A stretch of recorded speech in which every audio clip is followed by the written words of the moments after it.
সম্প্রতি এক বক্তা মাজারে গিয়ে পরীক্ষায় ভালো ফলাফলের জন্য ছাত্রদের জন্য আকুতি করেছেন এক পীর সাহেবের কাছে। ওনার ঈমান চলে গেছে। এগুলো ওই সামনে পরীক্ষা কিবারে বৃহস্পতিবারে আপনার কাছে দরখাস্ত দেওয়ার জন্য আপনার কাছে এসেছে। ভুল ত্রুটি মার্জনা করে তাদেরকে একটু কামিয়াবি করিও, ইমতিহান মে কামিয়াবি, আল্লাহ তাদেরকে কবুল করো, আমিন। তো শুকরিয়া বাজান, আমি জাহাঙ্গীর হুজুর। ভিডিওটা আমি দেখেছি, এটা নিয়ে অনেকেই তোমাদের কথাও বলেছেন, তারপরও প্রশ্ন আসছে। দেখেন, খুবই দুঃখজনক। ভিডিওটা দেখার পর খুব খারাপ লাগলো যে একজন লেবাসধারী হুজুর কতটা মিসকিন হলে এরকম একটা মূর্খের মতো কাজ করতে পারে। যাই হোক, আল্লাহ তাআলা ওনাকে হেদায়েত দান করুন। কেউ আঘাতপ্রাপ্ত হোক সেটা তো উদ্দেশ্য না, কিন্তু সত্য তো বলতেই হবে। কোনো মানুষ যখন কবরে চলে যায়, তার কি পৃথিবীর কাউকে কোনো সাহায্য করার ক্ষমতা থাকে? মানুষ সাহায্য চাবে কার কাছে? আল্লাহর কাছে। এখন যদি বলা হয় যে খাজা বাবা বা অমুক কবরে শুয়ে আসো, এদের একটু পরীক্ষা ভালো ফলাফল করে দিও, তাহলে তো সে শিরিক করলো, ঈমান চলে যাওয়ার মতো বিষয়, বেঈমান হয়ে যাওয়ার মতো বিষয়। আল্লাহ তাআলা আমার এই ভাইকে তওবা করার তৌফিক নসিব করুন। নবী সাল্লাল্লাহু আলাইহি ওয়াসাল্লাম বলেছেন, ওয়াইজা সাআলতা ফাসআলিল্লাহ ওয়াইজা ইসতাআনতা ফাসতাইন বিল্লাহ। যখন কিছু চাইবা তো আল্লাহর কাছে চাইবা, যখন সাহায্য চাইবা তখন আল্লাহর কাছে সাহায্য চাইবা। ইয়্যাকা না'বুদু ওয়া ইয়্যাকা নাস্তাইন, আল্লাহ শিখাইছেন আল্লাহ তোমারই ইবাদত করি আর তোমার কাছেই সাহায্য চাইও, মাজারওয়ালার কাছে না। আমার ছেলে মেয়ে, আমার সন্তান, কোনো কিছু দেওয়ার মালিক ওই মাজারওয়ালা না, দেওয়ার মালিক কে? আল্লাহ। সেদিন ব্রাহ্মণবাড়িয়া যাচ্ছি, যে 3-4 দিন আগের ঘটনা, এক প্রোগ্রামে। তো আমার পিছনের সিটে এক ইয়াং ছেলে বসছিল, আমি একটু ঘুমাইছিলাম। পরে উঠে পরে যখন নামতেছি, তাড়াতাড়ি 2টা কলম নিয়ে আসছে। আমার আবার একটু কলম দরকার ছিল, কিছু একটু লিখবো, বক্তব্যের নোট করব, কলম পাচ্ছিলাম না পকেটে। তো সে কলম ধরাতে আমি খুশি হয়ে গেছি। আমি চিন্তা করলাম, আরে আমি কি আল্লাহর ওলি হয়ে গেলাম নি কোনো, যে কলম দরকারে বেটা কলম ধরে বসে আছে সামনে। তখন সন্দেহ হলো 2টা ধরছে কে আবার। পরে দেখি আবার পুরান কলম সে ধরছে। আমি বললাম, কিরে বাবা? আমি বলছি, আমার গিফট করতেছে মনে হয়, আমার কলম দরকার এই টাইমে, আমার কারামাত যায় এগুলো কিনা। পরে বলে যে না, আমার বোনের কালকে এসএসসি পরীক্ষা, একটু ফু দিয়ে দেন। তো আমি বললাম, শোনো, পরীক্ষা ভালো ফলাফলের জন্য ভালো করে পড়ালেখা করতে হবে, আল্লাহর কাছে দোয়া করতে হবে, সাহায্য চাইতে হবে।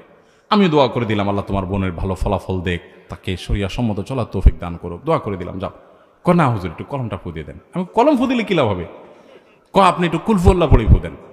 ঠিক এই শব্দটা বলছে, আপনি কুলফু আল্লাহ পড়ে ফু দেন।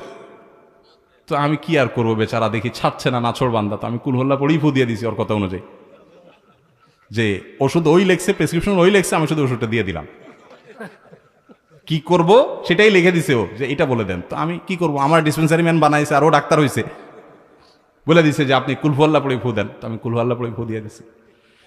আমি এই জন্য প্রায় বলি, ফাঁকিবাজ পোলা পান সারা রাত টোটো করে ঘুরে বেড়াইছে, মোবাইল টিপাটিপি করছে, এটা সেটা করে বেড়াইছে। এখন পরীক্ষার আগ দিয়ে মাথা নষ্ট, হাই হাই কি করবো, এবার যায় হুজুর একটু ফু দিয়ে দেন, এটা দোয়া করে দেন। যারা দোয়া চায়, ফু চায়, সবাই যে ফাঁকিবাজ আমি তা বলতেছি না, কিন্তু ফাঁকিবাজ পোলা পানের মার্কা এটা। আর ভালো ছাত্র হলে, ভালো মানুষ হলে সে পড়ালেখা করবে, এরপর আল্লাহর কাছে দোয়া করবে, 2 রাকাত নামাজ পড়বে, চলে যাবে, শেষ। অতএব এই পরীক্ষায় ভালো ফলাফল বা অন্য কোনো কিছু, এগুলার মালিক কে? আল্লাহ। আল্লাহর কাছে দোয়া করতে হবে। কোনো পীর বা কোনো মাজারে থাকা কোনো মানুষের ক্ষমতা নাই কোনো মানুষের পরীক্ষার ফলাফল নিয়ন্ত্রণ করা। জীবদ্দশায় সম্পদ লিখে দিতে পারবে কিনা? বাবা, জীবদ্দশায় সম্পদ লিখে দিবে না, মৃত্যুর পরেই সম্পদ বন্টন হবে। তবে জীবদ্দশায় লিখে যেতে পারে যে কোরআন এবং হাদিসের আলোকে আমার মৃত্যুর পর আমার ওয়ারিসরা বেঁচে থাকলে এই হারে কোরআন হাদিসের আলোকে যে যতটুকু পায় ততটুকু পাবে, এই ব্যাপারে ওসিয়ত করে যেতে পারে। যদি মনে হয় যে আমার মৃত্যুর পর কোনো ছেলের গায়ে বেশি জোর আছে, ও দখল করে ফেলবে, অন্যদেরকে দিবে না, তাহলে সেক্ষেত্রে অবশ্যই বন্টন করা যেতে পারে। কিন্তু সাধারণত মানুষের সম্পদের বন্টন হবে তার মৃত্যুর পর, এটাই সাধারণ।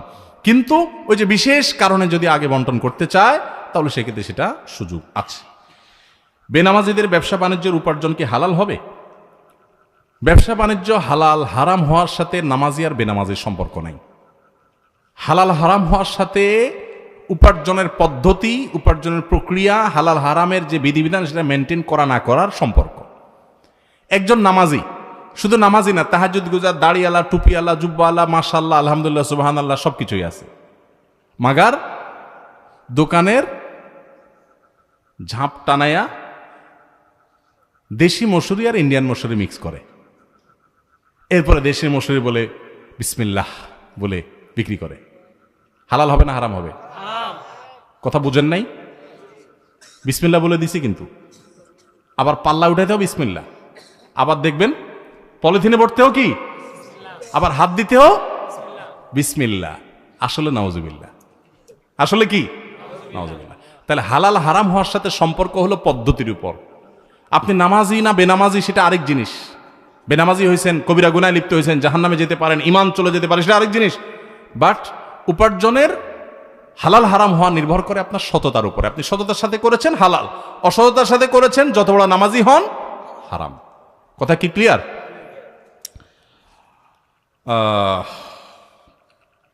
আমি একাধিক জেনা করেছি, এখন আমার আল্লাহর কাছে ক্ষমা পাবো কি করলে? আল্লাহ তাআলা রহম করুক, অনেক ভাইরা আছেন বিভিন্ন পাপে লিপ্ত হওয়ার পর শয়তান তাদেরকে এত বেশি ভয় দেখায়, অতিরিক্ত ভয় দেখায়। ভয় যতটুকু আল্লাহকে পাওয়া দরকার তার চাইতে বেশি যদি পায় তাহলে বুঝতে হবে শয়তানে দেখাচ্ছে। ওইটা কে দেখাচ্ছে? শয়তান দেখাচ্ছে। আপনি কোনো গুনাহে লিপ্ত হয়েছেন, যে কোনো গুনাহ, পৃথিবীতে এমন কোনো পাপ নাই যেটা মাপ চাইলে মাপ হয় না, এমন কোনো পাপ, এমনকি শিরকও নাই। শিরকের গুনাহ যদি করার পরে মাপ চায়, তওবা করে, মাপ হবে না হবে না?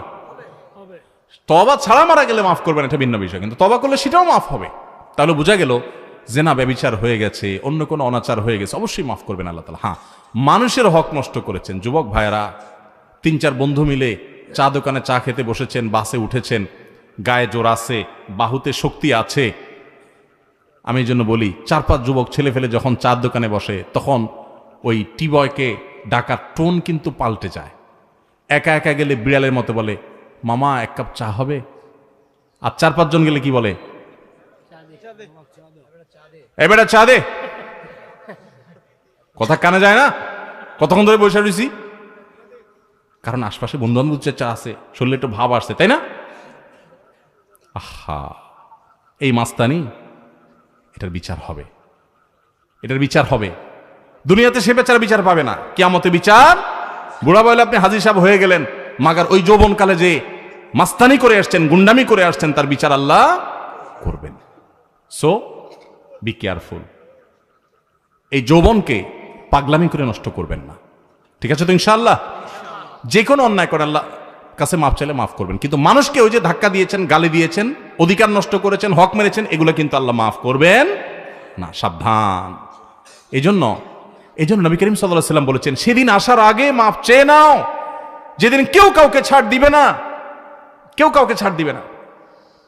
গালি দিয়েছেন, রিকশালা ভাড়া দেন নাই, চুন থেকে নুন খসছে, কথা থেকে কথা বাড়ছে, তর্ক হয়ে গেছে, যা বেটা দিলাম না, কি করতে পারবি কর, চলে আসছেন, এটার ছাড় কিয়ামতের দিন হবে না। নবী সাল্লাল্লাহু আলাইহি ওয়াসাল্লাম বলেছেন, দুনিয়া থাকতে এগুলা মিটমাট করো, এই মামলা নিষ্পত্তি করো, তার হাত পায়ে ধরে মাপ চেয়ে এটাকে শেষ করে যাও, কিয়ামতের ময়দানে কেউ কাউকে ছাড়বে না। অন্য কোনো অন্যায় করেছেন, জেনা হয়ে গেছে, আল্লাহর কাছে মাপ চাইছেন, তওবা করছেন, লজ্জিত হয়েছেন, আর কখনো করেন না, ফিরে আসছেন, ইনশাআল্লাহ মাফ করবেন আল্লাহ তাআলা। আল্লাহ বলেছেন, লা তাকনাতু মির রাহমাতিল্লাহ, আল্লাহর রহমত থেকে নিরাশ হইও না, ইন্নাল্লাহা ইয়াগফিরুয যুনুবা জামিআ, আল্লাহ সব গুনাহ মাফ করে দিবেন। অতএব জেনা করলেও আল্লাহ তাআলা কি করবেন? মাফ। কিন্তু তওবা করতে হবে খাঁটি অন্তরে, আর করা যাবে না, অনুতপ্ত হতে হবে।